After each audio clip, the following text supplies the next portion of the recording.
नमस्कार, स्वागत है आप सभी का न्यूज़ प्लस 21 में। मैं हूं आपके साथ अंजलि।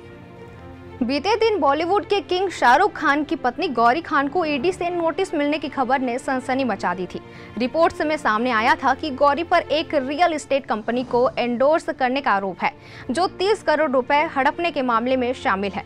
लेकिन आपको बता दें कि ये खबर फेक है। जी हाँ, आपको बता दें कि खुद प्रवर्तन निदेशालय यानी ईडी ने इस न्यूज़ को कंफर्म किया है, जहां एनफोर्समेंट डायरेक्टरेट ने इस खबर को गलत बताते हुए कंफर्म किया है कि गौरी के खिलाफ कोई नोटिस नहीं भेजा गया है, न ही परमिशन लेने जैसी कोई तैयारियां की जा रही हैं। ये खबर पूरी तरह गलत है। गौरी के खिलाफ कार्यवाही करने की कोई भी तैयारी नहीं की जा रही है।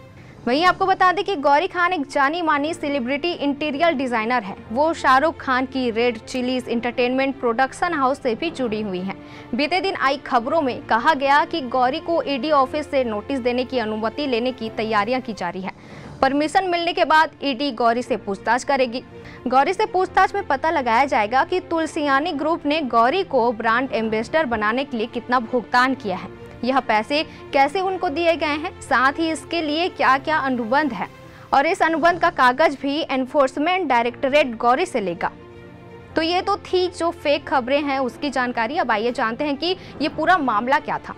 दरअसल लखनऊ में तुलसियानी ग्रुप के प्रोजेक्ट सुशांत गोल्फ सिटी में मुंबई के रहने वाले किरीट जसवंत शाह का भी एक फ्लैट है। उन्होंने 2015 में इसी बिल्डिंग में एक फ्लैट खरीदा था, लेकिन बिल्डर ने न तो उनको प्रोजेक्शन दिया है और न ही अभी तक उनकी अदा की गई 85 लाख रुपए की रकम लौटाई है। इसी के चलते जसवंत शाह ने तुलसियानी ग्रुप के निदेशक अनिल कुमार तुलसियानी, महेश तुलसियानी और गौरी खान के खिलाफ पिछले दिनों मुकदमा दर्ज कराया था। इस प्रोजेक्ट का एड गौरी खान ने किया था।